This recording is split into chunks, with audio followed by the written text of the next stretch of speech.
महाराष्ट्रात हनुमान जयंती चैत्र पौर्णिमेला साजरी होते.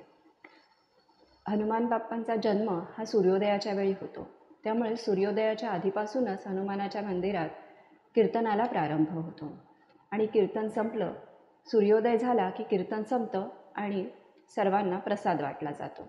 लहानांपासून ते मोठ्यांपर्यंत सगळ्यांना आवडणारा देव म्हणजे मारुती, हनुमान बाप्पा.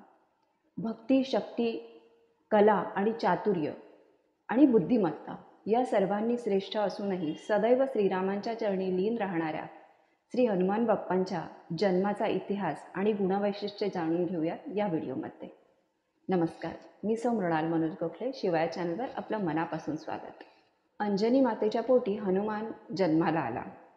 जन्माला आल्यावर उगवते सूर्यबिंब हे एखादे पक्व फळ आहे असे समजून त्याने त्याकडे झेप घेतली. त्या दिवशी पर्वस्थिती असल्यामुळे राहू हा सूर्याला गिळण्यासाठी आला होता. सूर्याकडे झेपावणारा मारुती हा दुसरा राहूच आहे या समजुतीने इंद्राने आपले वज्र मारुतीच्या अंगावर फेकले. ते हनुवटीला लागून हनुवटी छाटली गेली आणि मारुतीचे नाव हनुमान असे पडले. महाराष्ट्रात शनिवार तर उर्वरित भारतात शनिवार व मंगळवार हे मारुतीचे वार मानले जातात. या दिवशी मारुतीला तेल आणि शेंदूर अर्पण करण्याची प्रथा आहे. तसेच नारळसुद्धा मारुतीला अर्पण करण्याची पूर्वापार प्रथा चालत आलेली आहे. आध्यात्मिक प्रगतीसाठी उपासना करताना वाम मारुती म्हणजेच डावीकडे तोंड करून बसलेला किंवा दास मारुती ह्या पोझिशनमध्ये बसलेल्या मारुतीची पूजेमध्ये स्थापना केली जाते. प्रत्येक देवतेचे विशिष्ट उपासनाशास्त्र आहे. म्हणजे प्रत्येक देवतेच्या उपासनेच्या अंतर्गत प्रत्येक कृती विशिष्ट प्रकारे करण्यामागे एक शास्त्र आहे. अशा कृतीमुळेच त्या देवतेच्या तत्वाचा जास्तीत जास्त लाभ होतो. ज्या वस्तूंमध्ये देवतेची पवित्रके म्हणजेच देवतेचे सूक्ष्मातिसूक्ष्म कण आकर्षित करण्याची जास्तीत जास्त शक्ती असते, क्षमता असते, इतर वस्तूंपेक्षा ती जास्ती असते, त्या वस्तू देवतेला वाहिल्या जातात. तर साहजिकच देवतेचे तत्व मूर्तीमध्ये येते आणि देवतेच्या चैतन्याचा आपल्याला लाभ होतो. म्हणूनच अशा वस्तू ज्या देवाला आवडतात त्या देवाला वाहिल्या जातात. शेंदूर, रुईची पाने, फुले तसेच तिळाचे तेल यामध्ये हनुमानाची पवित्रके आकर्षित करण्याची क्षमता सगळ्यात जास्ती आहे. त्यामुळे या वस्तू हनुमानाला अर्पण केल्या जातात. तसेच हनुमानाच्या चरणी फुले विशिष्ट संख्येने वाहिल्यास फुलांकडे हनुमानाचे तत्व लवकर आकृष्ट होते. यानुसार हनुमानाला फुले वाहताना पृथ्वी, तेज, आप, वायू आणि आकाश या पंचतत्वावर हनुमानाचे आधिपत्य असल्याचे प्रतीक म्हणून ती 5 किंवा 5च्या पटीत व्हायची असतात. तसेच पूजा करताना हनुमानाचा आवडता गंध चमेली, केवडा किंवा अंबर हा असल्याने सुवासाच्या गंधाचा धूपबत्तीचा किंवा अत्तराचा वापर करावा. त्याने हनुमानाचे तत्व अधिक प्रमाणात आकृष्ट होते. तसेच प्रदक्षिणा घालताना देखील 5च्या पटीत प्रदक्षिणा घालाव्यात. 5, 10, 15, 25, 20 अशा प्रकारे प्रदक्षिणा घातल्याने हनुमान बाप्पांकडे आकर्षित होणारे चैतन्य अल्पावधीतच आपल्या संपूर्ण देहात संक्रमित होते.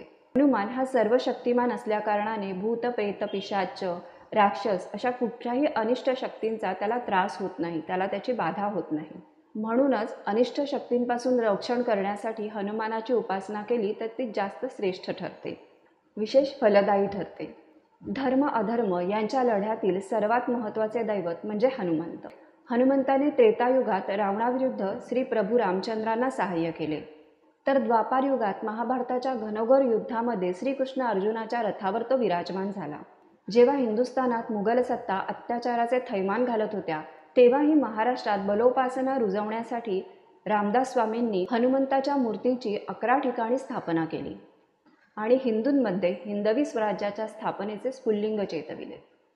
समर्थ रामदास स्वामींचा 13 कोटी रामनामाचा जप पूर्ण झाल्यावर मारुतींनी त्यांना दर्शन दिले आणि त्या दर्शनानंतर रामदास स्वामींनी मारुती स्तोत्र रचले. या स्तोत्रात रामदास स्वामींनी विविध नावांनी मारुतीचे वर्णन केले आहे आणि त्याची स्तुती केली आहे. स्तोत्र म्हणजेच देवतेचे स्तवन म्हणजेच स्तुती होय. असे स्तोत्र पठण केल्याने पठण करणाऱ्या व्यक्तीच्या भोवती एक सूक्ष्म संरक्षक कवच तयार होते आणि त्याचे अनिष्ट शक्तींपासून रक्षण होते.